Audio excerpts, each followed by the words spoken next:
araw po mga giliw naming tagapakinig. Marinig natin ang kwento ng isang babaeng maagang naging ina at ang mga pinagdaanan niyang pagsubok. Siya si Era.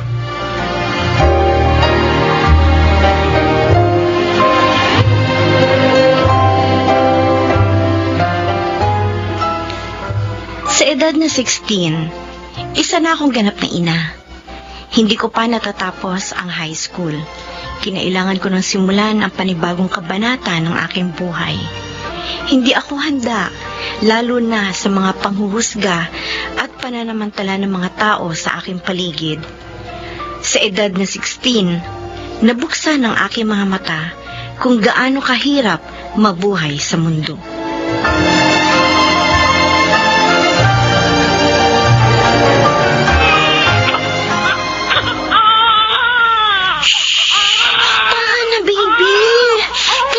Umiiyak eh.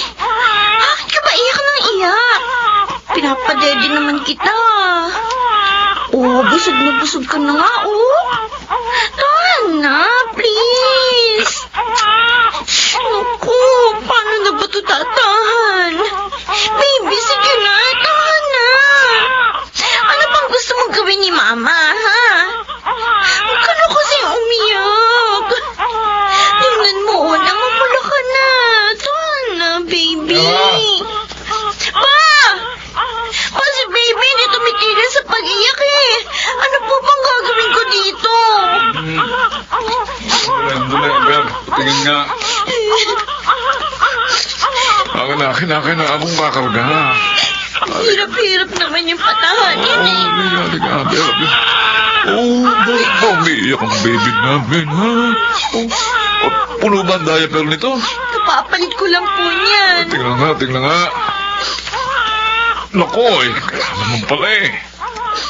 Yan o, tinan mo. Ang daming rashes sa puwet, oh. Sa diaper yata ito eh. Ha? Nasaan pa? Ayan o, baptiyan ba? Ano? Pa, ano gagawin natin? Unang-una, huminto ka muna, ha? Huwag ka magpanik.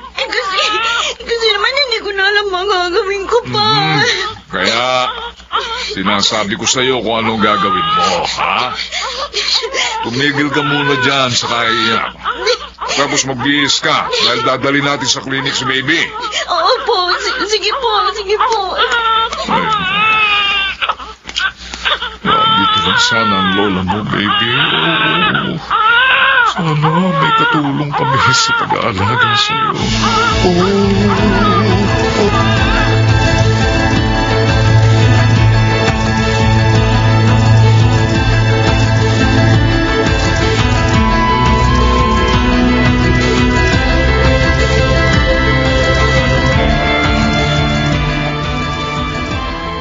Pa, kakain na tayo. Kuya. Ay, kabayo. Ano ka ba naman, Era? Nakakagulat ka naman. Bigla ka na lang sumusulpot yan at saka ayusin mo nga itsura mo. Kahit magsukulay ng buhok, hindi mo magawa. Akala ko may aswang na nakapasok sa bahay natin. Nakaputi ka pang damit. Antok na ako eh. Pero hindi ako makatulog. Kumusta na ba si baby? Ayun, nakakatulog na ng maayos kasi gumaling na yung rashes. Kaso ko naman itong pagod na pagod. Sa sobrang pagod, di na ako makatulog. Kumain ka na muna. Yung wala akong gana. Ano ka ba? Susumbong kita kay Mama. Ay, tumawag ba si Mama? Kapag tumawag siya, sabihin mo umuwi na lang siya dito sa atin. Kasi pareho lang naman eh. Nag-aalaga siya ng bata doon sa Saudi. Pero doon may sweldo. Eh di si Papa na lang magpapasahod sa kanya. Kung ano-anong naiisip mo. Mabuti pa, sabihan mo na akong kumain. Lumabas yata si Papa eh. Huwag mo akong gagayahin, kuya, ha? Huwag kang magiging mapusok. Magtapos ka muna ng pag-aaral bago ka makipagrelasyon. Kasi ang hirap-hirap maging magulang. Promise.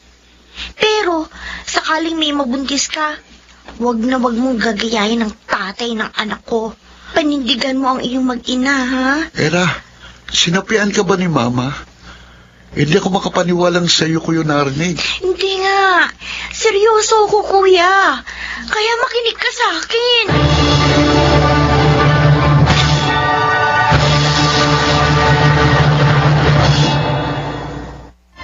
Jenny! Oy, Ella! Kumusta? Okay naman ako. Eto, kagagaling ko lang school. Finals namin ngayon eh. Mahirap ba yung exam? Oo. Pero nag-review naman ako kaya confident ako kanina. Uy, bakit nandito kayo sa labas ng baby mo? Kinakausap ka niya, oh. Ay, oo nga. Hi, baby! Ang cute-cute naman ng baby niyon. Appear. Hindi pa yan marunong mag-appear. Ha? 3 buwan pa lang yan, eh. Ay, ganun ba? Jenny, may itatanong nga pala ako sa'yo. Ano yun? Si Marky, pumapasok ba? Oo. Kumusta siya? Okay naman siya. Dati lang.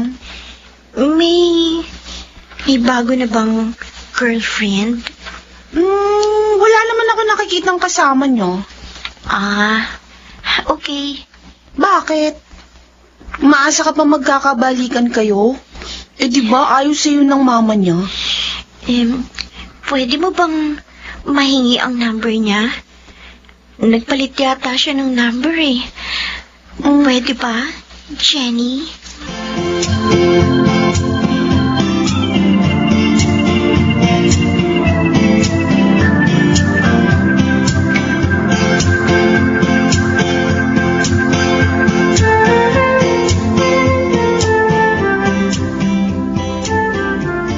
Pare, Hoy!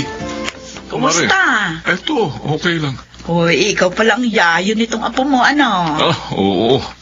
Pag wala akong ginagawa, ako ang nagbabantay. Hoy, advice ko lang sa iyo ha, pare. Mare, Bantayan mo rin yung anak mo. ano? Eh kasi baka mamaya niyan. Wika nga ng mga matatanda.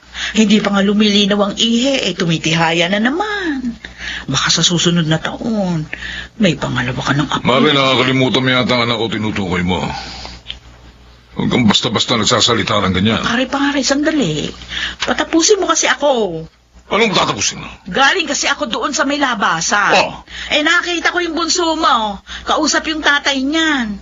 Eh di ba ang tatay niyan yung anak ni Maring Corazon. Mare, Oh, salamat sa pag-aalala, ha? Mare, baka hindi kita matansya. ba- Tumuloy ka na sa bahay niyo at baka hinahanap ka na ni pare.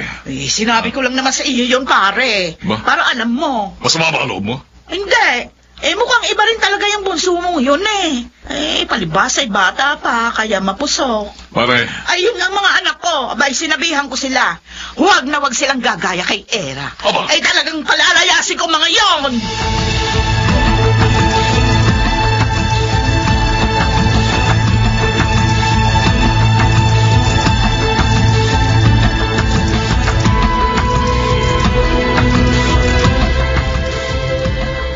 totoo bang nakipagkita ka sa tatay ng anak mo, Era? Pa, Ano ba? Sumagot ka! kanina lang naman po eh. Bakit ka nakipagkita sa kanya? Ha? Kasi humingi po sana ako ng pambili ng diaper ni Baby. Ano?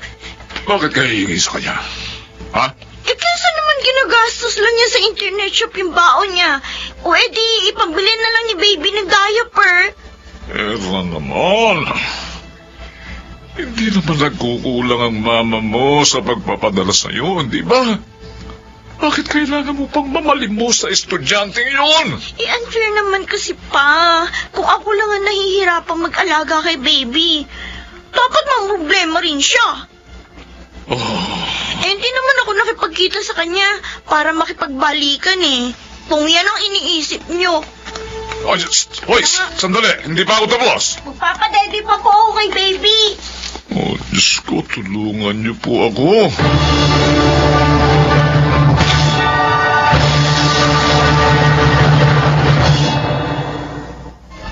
Pa, kung babalik na si Era sa pag-aaral, sino mag-aalaga kay baby? Gusto mo, ikaw. Basta may sweldo. Hindi ko nga marunong magtupi ng mga damit ko, kuya Ay, Kaya ko naman magpatulog ng bata. Hindi. May kinuha na akong yaya. Wow, sosyal may yaya Ngayon lang naman, kuya eh. Gusto ko rin talaga makapagtapos ng pag-aaral. Kapag hindi ko na ituloy ang pag-aaral ko ngayon, baka hindi na ako makapagtapos. Basta ha? Alam mo na kung ano ang naging pagkakamali mo noon. Kaya wag mo lang uulitin yun. Opo, pa. Pangako.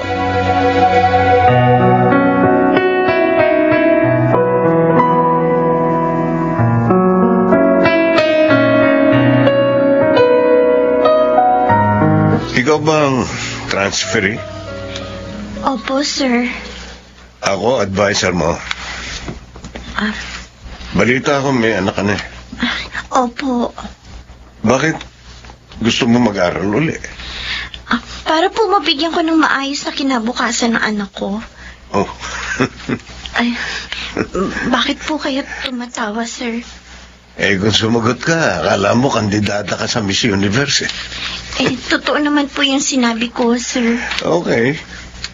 At siya nga pala, Hinawakan niya ang palit. huwag kang magdadalawang isip na lumapit sa akin, ha? Opo. Kayo pa ba ng ama ng anak mo? Hindi na po. Hindi mo siya namimiss? Po? Pag namimiss mo siya, magsabi ka lang, ha? Bitiwan niyo po ang kamay ko, sir. Bakit? Gusto ko lang namang ipaalam sa'yo. Sincere ako. Napakabastos niyo! Ay, Isusumbo ko kayo kay Papa!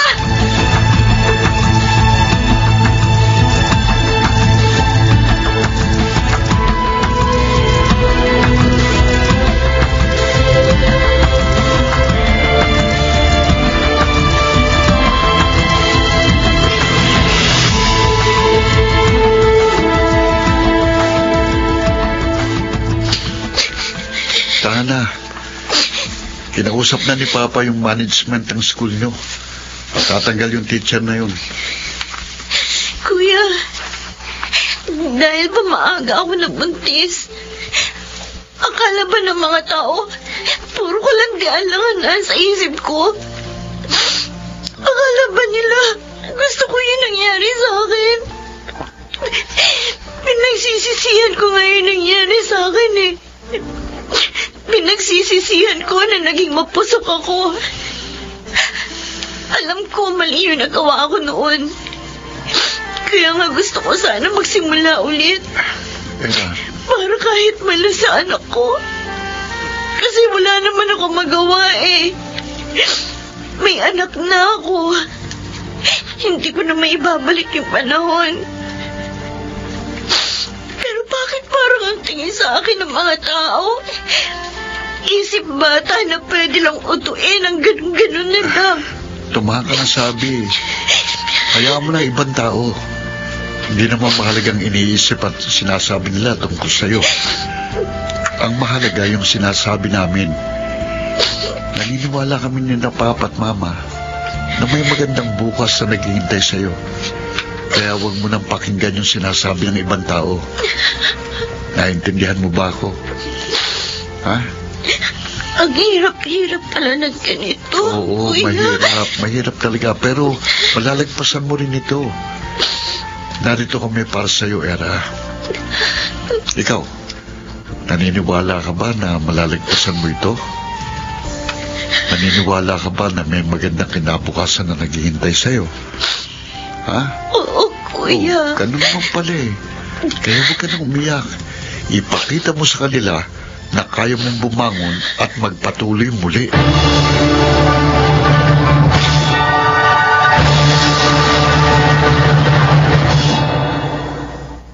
Ganun nga ang ginawa ko. Bumangon ako at nagpatuloy sa kabila ng mga panghuhusgang natanggap ko sa iba't ibang tao. At ngayon, graduating na ako sa kolehiyo. Tandaan po natin, our mistakes do not define us. Kung nagkamali tayo minsan, matuto tayo sa pagkakamali yon at magsimulang muli. Ako Ako po si Era. At ito ang aking buhay.